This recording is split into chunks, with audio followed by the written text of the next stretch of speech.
this session will be recorded and it will be put online. And you also will have access to any PDF slides and links. So how FI Connects works, we invite you to ask questions, and we know that there is no one right single answer. You can ask questions in chat, or you can pick up the mic because we're a smaller group, and feel free. Open-ended questions are appreciated, and we know that there's more than one possible answer as we talk about things and share ideas. The goal being that we're in this together, and we want to be present and willing to share. All ideas have worth. And there's more than one possible answer. Sometimes questions are asked and they're not answered, and we're going to try our best. And I have been following up with folks after our sessions for some of those deeper questions.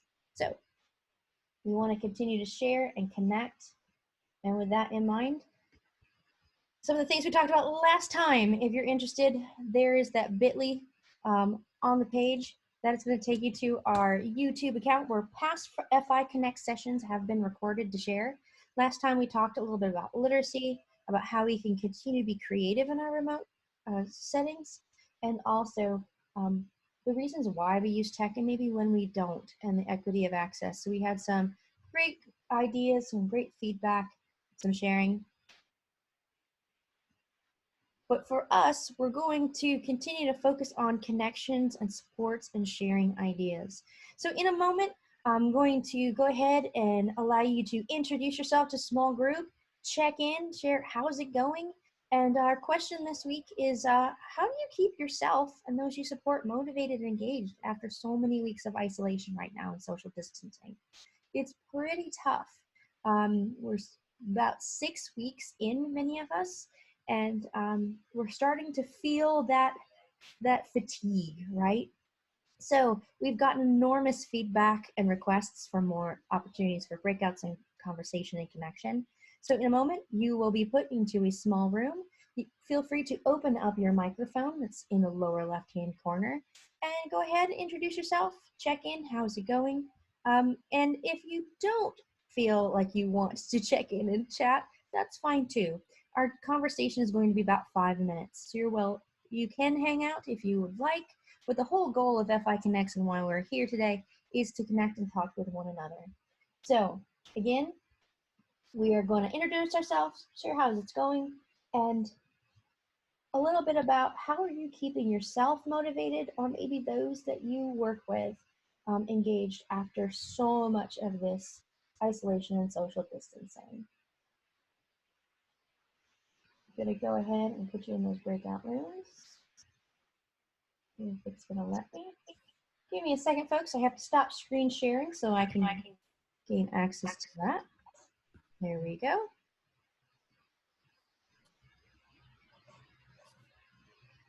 And in a moment, you're going to see your breakout rooms pop up, hopefully. I'm having some Zoom technology fun today. So I'm curious, does any of you see that breakout room? Not yet. Not yet. Okay, let me try this again. Here we go. Gotta love technology, right? It's fun. Here we go. There we go. Yay, awesome.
Okay, folks, we're coming back to the main room.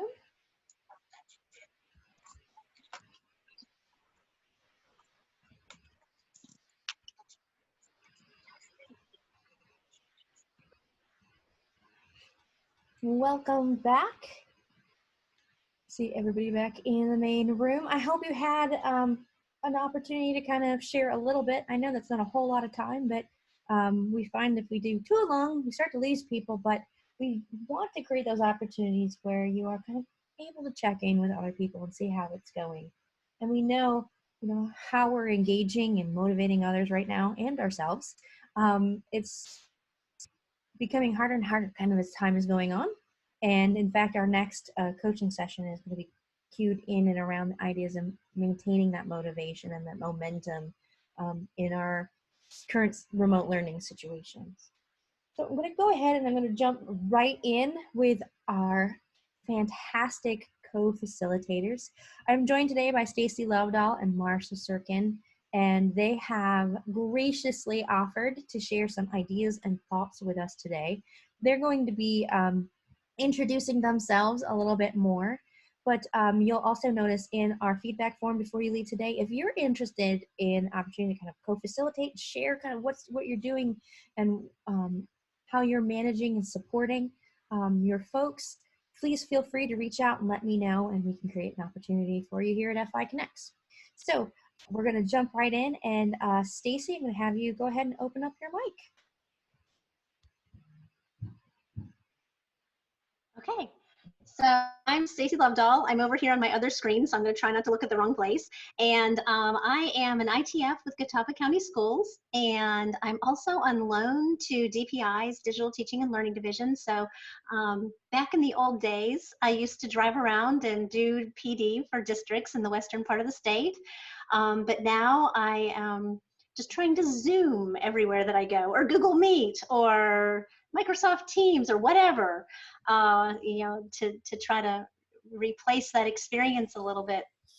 And this is I'm on Twitter, so please tweet me on Twitter, DM me, or whatever. That's a really easy way to get in touch, or you can email me. I think that's it. That I was a middle school science teacher. So my section is going to be on Google Drawings and graphic organizers. And what I wanted to, I debated because there's so many different things you can choose for them. So this is going to be a little bit practical and in a digital way, so it's totally accessible if you're doing remote learning and your kids have access to Google Drawings.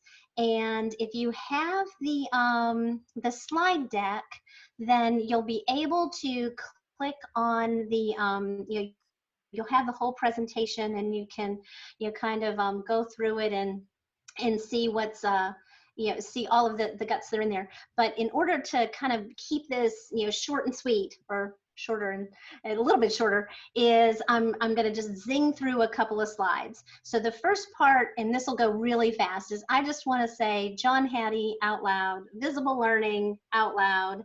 And if you're not a person who uses a whole lot of graphic organizers, then maybe this is a reason to use them.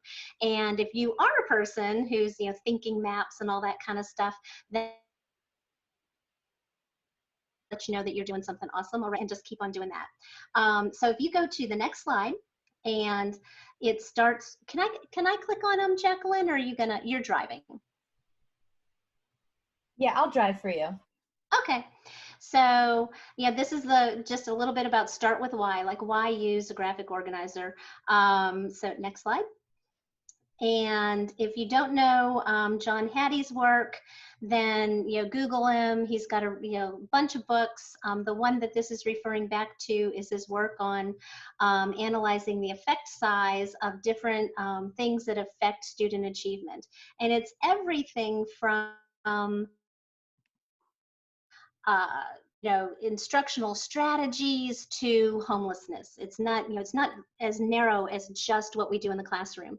And if you go to the next slide, He's taken all of these studies. I think he's up to 250 some odd things that affect student achievement, and he's analyzed the effect size and kind of put them on a continuum. Next slide. And it comes out into a distribution, and he's looking at it in terms of, what is in the positive range, so anything above 0, but really anything above 0.4 is 1 year's worth of growth, so it's something that has a positive effect on student achievement. And you can look at, if you're looking at the slide, the things that are in the red zone have a negative effect, and they would be things like, absenteeism, bullying, things that make sense. This is going to have a detrimental effect on kids. But if you look at the blue zone, things that are more than a year's worth of growth, in that above the 0.4 range, then his deal, and I just love the way he says this in his videos, is the good news is that the majority of that distribution is above 0. Most of what we do in education has a positive effect. So bad news is everybody who walks in, hey, try to do this, here's a strategy. Every parent who says, well, back in the day it worked for me, they're probably right. It probably had a good effect on education. So one of Hattie's lines is, instead of just doing what works, let's do, as much as possible, let's do what works best. Let's pick things that are in that blue zone. So next slide. And the next 2 or 3 slides are just going to be this crazy graph that he's got of all of these influences on student achievement. And I put a little yellow box around some of them that, that I know that graphic organizers do. So, so good news is graphic organizers are way up there in that blue zone. So if you just go ahead and click a couple of those. This one, you can see some concept mapping, metacognitive strategies. All of those are well above 0.4. And I didn't put the whole entire 252 of them up here, but you kind of get the point. So if you go to the next slide, Jacqueline. So if you guys, let's see, can I put this link in the chat and have everybody go, or maybe you could, Jacqueline, and people could click on that Wakelet? Yeah, I'll try to pull that Wakelet out, and or if you can go ahead and drop it in the chat as well. Okay, I will do that. And this is just a link to a Wakelet that hopefully I copied it correctly. Otherwise, I'm going to copy my grocery list into the chat, which I'm sure you don't want. Nope. Let me go back here. Sorry about that.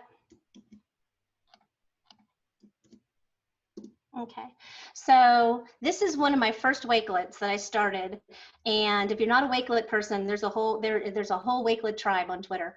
But if you would just sort of brainstorm some ways that you use graphic organizers in your classroom right now, and you should be able to click the plus sign and just add your ideas to it.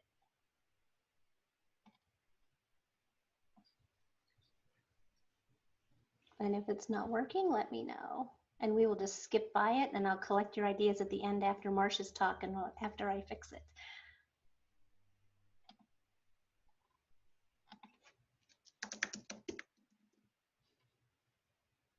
There we go. There we go. It took me a few times, but I got it. There you go. I am going to refresh it and see what I see. I think there's a little bit of a lag going on. Let me go ahead and I'll try to kind of come back around and repost it to make sure that it's working. So if you go down to the next, the slide that has the next one, slide 12. And I'm going to put this into the chat so everybody can get to it. This is a resource document that we have been, the ITFs in Catawba County have been adding to now for, I don't know, a really long time. And if you click on that link, it'll take you over to the main document, and go ahead and add it to your Google Drive. This is the live version of this thing. So whenever we find like a new idea for something that's sort of like a graphic organizer, we go ahead and make a Google version of it and put it into this document. So it's kind of like a digital filing cabinet. There are, if you click down in this one to say slide 4, and then just click around, you can see there's everything from your standard bubble map and Venn diagram to, if you're looking at slide 6, there's one that has the shapes on it, the square and the heart and the circle and the triangle. That was something that literally was on the copy machine at Mountain View Elementary, and has shape. And so we made a digital version of it. And some teachers will use this resource as just an idea, and they'll project it up on the screen maybe, and then tell their kids to make a copy, do their own version in their notebook or in Google Drawings. So you can kind of have that analog version of it. And then other teachers, especially middle school and high school, they'll just take this entire slide deck and post it as a resource in their Google Classroom or their Canvas class or their LMS, and in an assignment say, okay guys, I need you to do a blah blah blah, and the kids just go to the document and make the copy themselves and modify it. And then kind of in between, the in-between way to use it would be to decide what type of thinking map or graphic organizer that you wanted the kids to use, and make a copy of it yourself, kind of customize it a little bit, and then share that out in your assignment for the kids. There's everything, there's just a bunch of different things. Really quick, slide 11 is one of my favorite things to do. It's comparing character traits, and one of the teachers in my middle school, Kelly Carey, was doing a project called Inside the Character's Head. And so she had the had analysis, but they used words in their boxes, but then they were also able to find, she asked them to find a song and actually do like a song clip and add it in there that would represent the characters, and you can put in images and all that sort of thing. So the digital version of the project that she always did, that was an analog or a paper and pencil poster kind of version, had some advantages because you could add multimedia to it. I am going to scroll all the way down to the end, to the very last slide, or almost last slide, 37. There are tons of graphic organizers on Pinterest, and you can see that we had great plans going to Pinterest and creating all kinds of boards, but then we ended up redesigning our kitchen and we never came back. You can, and then there's just a quick little sort of summary on the last 2 slides of kind of different ways that you can use the slide deck. The other disclaimer I'd like to say really quick is we have checked with everybody that is in this slide deck to make sure that the images or the ideas are not copyrighted. So we have permission to use them, and whenever we find something new, we try to put it in there and give credit. So that is my digital analog tool for the day. Awesome. And again, that's linked to our FI Connect slide deck, and it's linked to what you've dropped in the chat, correct? Yes. Okay. It's all in there. Any questions or things? Oh, I don't think I said, the way it's set up is you can see a picture of it. This is like basic. And when you click on the link, it forces you to make a copy.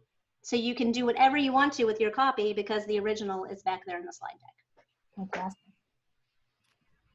Seeing lots of love in the chat for this resource. Thank you. So questions?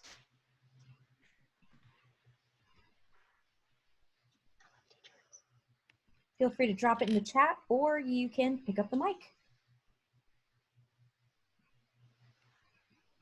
It was a jam-packed hot 10 minutes. Yes, it was, Marcia. I was a little bit worried about my time. I could talk about this for an hour, okay? And we could actually go like make one. Do you want to make one? We could make one.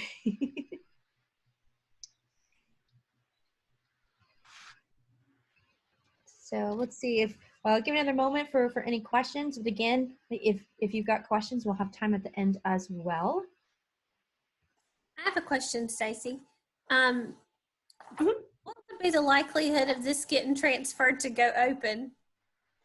Listen, there is a super messed up version of it in Go Open. But it was back like in the beginning when their authoring tool was a little bit of, I don't know if it was a pain in everybody's neck, but it was, and I love Go Open, so don't get me wrong. But no, I get it. There's a version of it in there.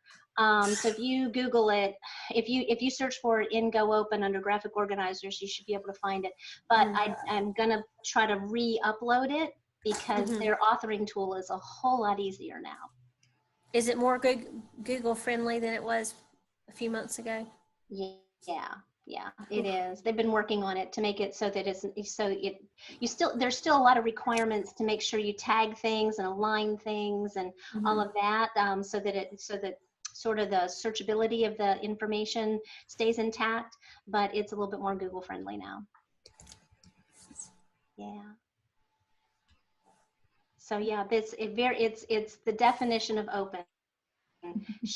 Share it, remix it. If you invent something super awesome, send it to me and I will add it and give you credit in the slide deck. So we're always looking for new ways to improve it. And it's all the 99% of them are in Google Drawings. I think there's there's a Google Slides version of the graphic organizer, but for the most part they're in Google Drawing.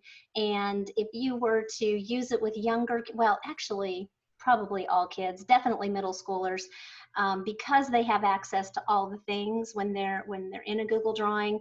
If it's really an academic, like you want them to read this and analyze it and then use the graphic organizer to kind of summarize and train their thinking. Then one of my lines that I said to my middle schoolers was content first, bedazzle second, right? So don't change the font and make the background amazing and do all of these awesome things.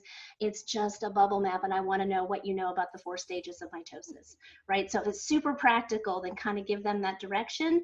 But if you want them to be more creative, then they also have that ability. I love that content. Or that comment, content first, bedazzle second. Yeah. I think we need to remember that as coaches when we're putting stuff out there and teachers as they're designing curriculum too. And yeah, great advice. Any other questions? Hello there. I'm sure this question was answered, but I may not have heard it. How soon after this session will the recording be sent? So after about an hour after this session is done, I usually have the recording of the session up on our YouTube space. Great, thank you. No problem. All right, because we want to model good practices, we're going to take our 20-second stretch break. This is a great thing that you can add to anything that you're doing with folks online, or really also model for teachers, because we know after about 20 minutes of sitting, our body starts to go to sleep and our eyes need a break from the screen. So you can stand up, stretch, dance, grab a snack, whatever it is, but please don't go anywhere in the next 20 seconds. Get ready to the countdown.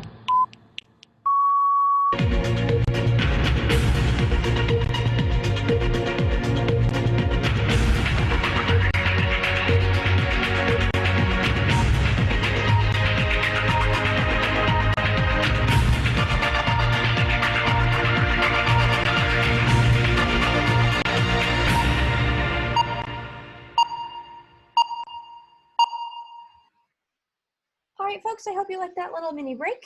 I did add a note in the chat because I've had a lot of people ask, like, how can we hear the sounds that are coming off of your computer? Well, you have to enable that in a Zoom setting as well, I believe, in a Google Meet as well. So next I'm going to throw things over to Marsha, and she's going to share a little bit about herself and some of her practices. Marsha, hello. Hey everybody, I'm so glad to be here today with y'all. Good job, Stacy. You're amazing. Tough act to follow. So I'm going to share some stuff that I got from First School with the Frank Porter Graham Institute. And I also want to just say thank you to Jacqueline for all the work that she's done. And a lot of you all in this room, the smartest person in the room is not the person, but it's the room together collaboratively. And I learned that with the Friday Institute. So I'm really thankful for that. I did a lot of work prior to becoming an ITF with the Frank Porter Graham Institute through the First School Grant, and they published a book about transforming pre-K to third grade for African Americans, Latinos, and low-income children. It was one of those experiences that you just never forget, and it sticks with you forever, kind of like macaroni and cheese. And it really helped me be a better teacher and a better mom. And those are my two wild boys. And the school that I was raised in was not the school that they could succeed in. I, loved learning, loved schools, but they're different, okay? So I just wanted to talk to everyone today about creating a sense of wonder. So let's go ahead and go to the next slide, Miss Jacqueline. I love having a driver, by the way. I love that. What makes the word wonder so powerful? Like, think of all the things that you wonder. Oh yes, Stacy, mac and cheese girl. There's like a magical power to it of I wonder. And kids, before they start school, they wonder about everything. They want to know everything. And somehow, some way, we find ways to squash that. So I'm on a mission to really accelerate the wonder in schools. And I really feel like, even though I don't want a pandemic on anybody, this is a great way for us to invigorate the wonder again and really wake that up. So I'm going to show you a few tools. Like Stacy said, this isn't a lot of time, so I'm going to zoom through it. But I would like for you to connect with me on Twitter. And then I also work for Carteret County Public Schools. We're all public servants. You can find us anywhere. So if you have any questions or something, we'll have the session later, and then just reach out. Once we're friends, we're always friends. So we'll work through that. So let's go ahead and go on to the next slide. We're going to look today at some how to spark wonder. And the first one I want to look at is Tour Builder. Now, with Tour Builder, there's two versions, and I'm going to show you both. One is a beta older version, and one is the new flashy car version. But I feel like both of them have value. And so let's just take a look. You can use Tour Builder. Go ahead, Ms. Jackie. You can use Tour Builder as a teacher for instructional purposes. Let's say you're a North Carolina 4th grade teacher and you wanted to go across North Carolina. You can do this with this, but also students can too. So you can use it as instruction, or you can use this as a framework for them to show you what they know. So I just wanted to highlight with Tour Builder, just like, you create a Google Doc or Google Slides, you own it, and it's your way right away, just like Burger King. So I've named a tour Carteret County. I love that you can add pictures in there, you can add videos, and then the really most powerful piece, those in the images, are down there at the bottom. You can write a description or write something. So let's say that you are working with some older children and you want them to do a writing piece based on geographic locations. I think about the new Outer Banks show on Netflix. I mean, really. So we could take that right there and doing a whole assignment. Now, I don't recommend that for children, even though they say there's a lot of saucy stuff in there. But they could take the show and do like a Google tour based on the show, or a Google tour based on a book that they've read, which is really neat. So I wanted to highlight those features right there. Let's go ahead and turn left, driver. You can also add videos. This is Fort Macon, which is just down the road from where I live, a few miles. And you can show the map version like we saw earlier, or you can do like the street view version. And this is the street view version of Fort Macon. And then I also added a video about Fort Macon. A few years ago, before I became an ITF, right when I was in my master's program, we did a video, a research paper on hypermedia. And the more media that your children are exposed to on a topic, they are more likely to be able to absorb it and do something with it. The more choices, the more creative. And we had a control group and a regular group, and I promise you they were all good teachers. And the groups that had the most hypermedia exposed to them, they did double the growth. So this is great for in the classroom and outside the classroom. And Catherine, you were standing on your head, oh my Lord. Okay, let's go ahead and go next. Once you're done with a tour, you can share it just like anything else. I don't recommend exporting this for, it's like a mapping tool that does not speak my language, okay?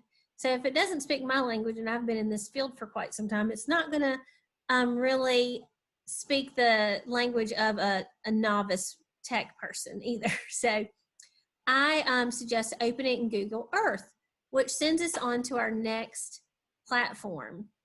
Now, Google Earth does not work with all school computers, all school Chromebooks. It really just depends on your district settings. But since we're not there, let's look at that. So I've taken this tour that I built with Carteret County, and this is what it looks like in Google Earth, the beginning of it. It has great features. It's pretty simple to edit and to take different views to. Let's go ahead and go to the next slide. And so there, you saw what it looks like in Tour Builder. This is what it looks like in Google Earth. And I kind of cheaped out on the description. I love to write, but I was not feeling writing when I made this slide. So instead of like something great and grand, I just put watch the video to learn more. But I mean, you or your students could really put some good bang for your buck in there, and you're giving them something to write about that gives them that sense of curiosity. You could really put have them put I wonder questions. I wonder if the family has been to Fort Macon before. I wonder when the last time it was used. I wonder, and then take those question stems and really personalize their learning experience from there out. So there's so much that you can do with this that I just really feel like is invaluable, and it gives them that sense of wonder. They're stuck at home. My children are stuck on this 1 acre that we're on right now, and letting them see the world is really important, and with technology we can do that. Let's go on to the next part. I put this on here. This was a great tutorial for Google Earth and how to manipulate it.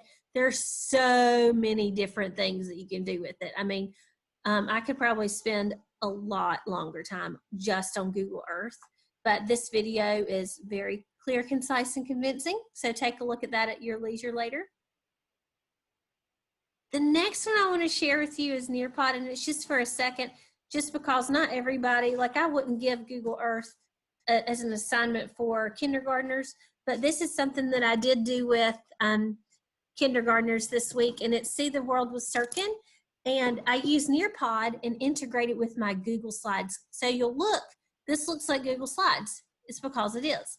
And I've used the the Nearpod add-on to insert particular things. So if you'll look at this slide deck, and I'm gonna give you a copy of this so that you can experience it for yourself. But we start with like, how are you doing? You know, really tuning into that emotional piece, showing where France is on the map. A story, you can just add straight YouTube videos and embed into Nearpod that way. If you look on the right side of the screen where it says Nearpod, those are all their app smashes that you can insert in, and video is one of them. So you can just integrate that. There was a story about Paris. It was so good. And then I showed pictures of myself in Paris to kind of give them some real life references. And then after that, they get to go on a virtual field trip to the Eiffel Tower and see what it looks like. And then I feel like that movie where the lady at the drive-thru goes, and then the children after that, this slide here under the Paris book, that's where they are going to draw something that they would like to see in Paris. What would you like to see? And so they can draw that. And then I like to do a poll and then end with, I certainly miss you, so that they remember that I love them We're all in this together, and we're not going to let a stinking virus stop us from having a good time and going places. So I've tried to incorporate those with my kinders and first graders every week. We've done Canada, Germany, and this week France. So, and I rotate every 3 weeks with classes. So I'm just rotating them in and out with each group of classes, but really had some good feedback with it. And the children absolutely love it. So, yeah. On this slide, when you get the presentation, this right here links to Nearpod, and I can put it in the chat window. This is the activity as a student so that you can see. And I had it on my clipboard, but then I copied Stacy's. So I'll stick that in the chat window a little later so you can see what it looks like as a student. It's fantastic and so fun to be able to get out without actually getting out. Yeah. You know? All right, questions, feedback for Marcia.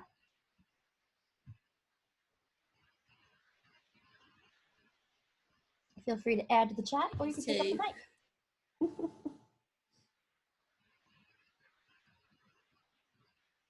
Thanks, Ashley. You got it.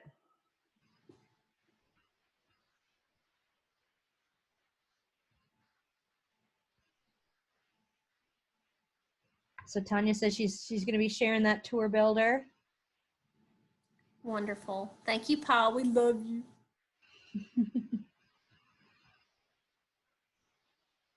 Listen, if you, and you know, I wonder questions, they have to marinate.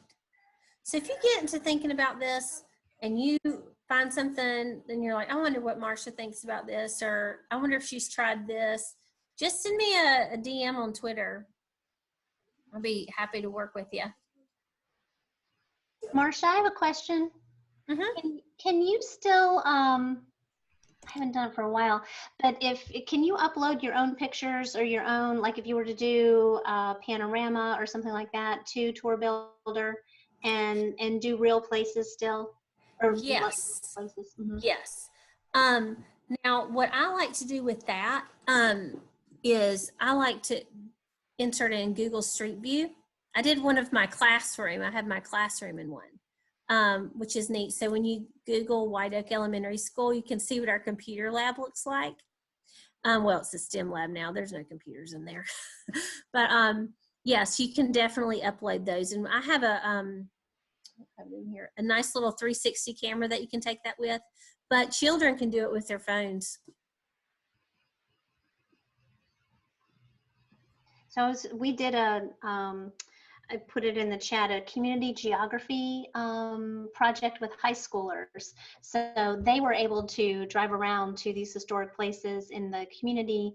They took their own pictures and they had the option to do a traditional project, but this was one of the options for kids to do if they wanted to. I love it. It's pretty cool. So we've got a little bit of time left, and one thing we started last week with our very first opportunity to have some guests is to do a support slam, or you probably have done a tool slam or something like that in professional development. So this is 1 minute for each of us to kind of share something that answers the question, what is our go-to for helping connect with or support our staff or our students right now? So there's going to be 1 minute on the clock, and each one of us is going to kind of share in a minute as fast as we can our ideas, our go-to, and then you guys get to vote on it for ultimate bragging rights. So our first up is going to be Stacy, and Stacy, I do believe there's going to be a 5-second click, so you have a moment to breathe when I start the timer. So whenever you are ready, it's counting down, and there you go. I am going to share Vocaroo. Vocaroo is my one. It's I like it for a bunch of reasons. First of all, it's an oldie but goodie. They haven't changed their little graphic in 5 million years since they invented the internet. I've been hearing a lot about it lately, like a ton. It keeps popping up as an idea. So what is it? If you don't know, you just go to vocaroo.com. It's an online voice recorder, and you press record, you say words, you press stop, poof, there they are. And you can download them. You can grab the link for it, and then if it downloads as an MP3 file, so you can add that to anything. There's no account needed. So we did one with ChatterPix where the kids did their recordings, and then we downloaded them for them, and they were able to use it in their ChatterPix project. You can add your voice to slides. You can use it as to capture snippets for a podcast. Very upset. I talked really fast. Vocaloid is such an awesome tool, and also add, like, it's great for student read alouds for them to record themselves and hear themselves, but also share it back with their teacher. So I have notes. I was going to talk more. I know, a minute goes so fast. It goes so fast. Okay, next up we have Marcia. Marcia, it's going to give you the couple clicks to count down.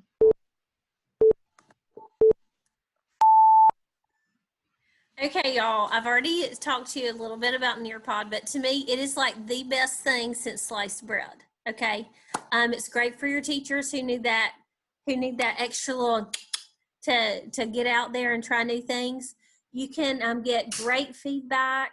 It is developmentally appropriate for children. They can draw, they can record their voices, they can visit all places all over the earth. Vocabulary is integrated. It works well with Google, which is my best friend right now. It's just a great collaborative space for children. You can use it live in your classroom or independently with distance learning. And it is just great. And it even likes Flipgrid. And Flipgrid, y'all, is like the cat's meow. So I have given you a free code, not to bribe you, to get 3 months of Nearpod. You can go ahead and finish. Oh, that's good. I'm good. Okay. I don't know. I heard free code and everyone's like, ooh, wait. Yeah. It's right there. It's right there on the screen. Fantastic. So you see that code up there at the top? And we can go ahead and we'll put that in the chat too so nobody misses it. Events 20. All right. And last but not least, I know that you all have heard of this before. Of course, I got to take a different angle with it. So I know EdPuzzle. EdPuzzle is great to share with your staff. It's great to share with kids, but how are you using it for your own professional development needs? So we know it has all these great resources, these things that are already in-house, Khan Academy, but you can upload your own videos, your own professional development, and you could add in those benchmarks, those checks for your teachers, maybe asking them some open-ended questions, some check-in questions about how they're doing or how they're feeling. And likewise, you can use these for some active asynchronous professional development.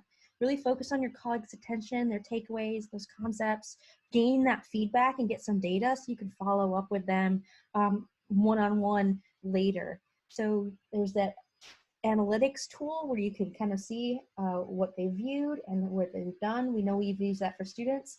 And we can maybe leverage this for our professional development needs and connecting with those staff members that we're really struggling to get. All right, y'all, so that was our tool slam, our support slam. And I'm gonna drop into our chat window right here a Mentum Meter poll so you can go ahead and vote. The points mean absolutely nothing except we get to brag about it, right? And this is also something that you can do in your sessions with staff when you're synchronously meeting with them, doing something kind of fun, doing something kind of you know, silly, but it's also giving quick ideas in a very relaxed way, in a relaxed forum. So again, I'm going to drop in the Mentum Meter poll. Please feel free, go ahead and pick. If you can't pick, just go ahead and pick any of us. Give your points to Stacy, give your points to Marsha. Don't give me any points. And you can check out our results right there. I'm going to pop those up on our screen. So let's see, we've got points popping in. We've got, can you all see that if I display it this way? All right. So it looks like as our points are going in, it's really close, but I think Stacy has got it. Yay, Stacy! Congratulations. Ultimate brag points. I will send you my address for my $1 million. You got it. Oh, if only. We all deserve that, don't we? Right now, everybody deserves We $1 million. do. I will share. I want to thank you all. I mean, believe it or not, we're wrapping up the hour. It went very, very quickly. I've been doing webinars and sessions almost every day, all day, and these ones are the ones that go by the fastest because I love engaging with you guys and getting that feedback and really talking with you in a relaxed setting. And like I mentioned, next time I want to focus on how are we maintaining momentum and drive, because that's we're probably getting a little bit out of gas at this point. And then also in the feedback form, I'm going to link in our chat window in just a minute. Let me actually go ahead and grab that. I would really like to know how you see FI Connects continuing to go forward to supporting you and helping you out. So there's a bit.ly FI Connects you that is going to be to a survey. I really want your feedback on what could this look like and how can we continue to support, and understanding that you're all very busy and you're probably in webinar overload, but we want to make sure that we create these opportunities for everyone and for all. Again, there's that bit.ly, FI Connects You is the short bit.ly. If you're having any trouble connecting to that, let me know and I can drop in the big link. But then, like I said, this YouTube account is where you can find all of our FI Connects sessions, recordings, and like was asked earlier, give me about an hour and I will have this video up as well. So you can find that on our YouTube channel and all of the sessions that we've had in the past. So I'm seeing a few people are having issues connecting to that forum. I'm going to go ahead and I'm going to drop in the really long link. That's to the feedback form. And there also is all of the slides. I'm also going to put the PDF of all of the slides and information in here as well. Oh, forgive me. I said I was sending it to everybody, but I sent it privately to one of you. That happens sometimes in Zoom. So there's the link to the feedback form. And likewise, the PDF of all the slides. Again, thank you, Stacy and Marsha. Thank you so much. I'm going to hang out if you've got any further questions for me, or if you want to have a question with Stacy or Marsha, please feel free, drop it in the chat or grab the mic. And thank you so much for your time today and everything you're doing to support your staff and your kids during this time of it's crisis mode. We didn't sign up for this, but we jumped right in because it's what's best for our teachers and for our kids, and we're there to take care of them. So again, thank you so much. And I'm gonna hang out. If you need any help with links or if you've got any questions, feel free to ask.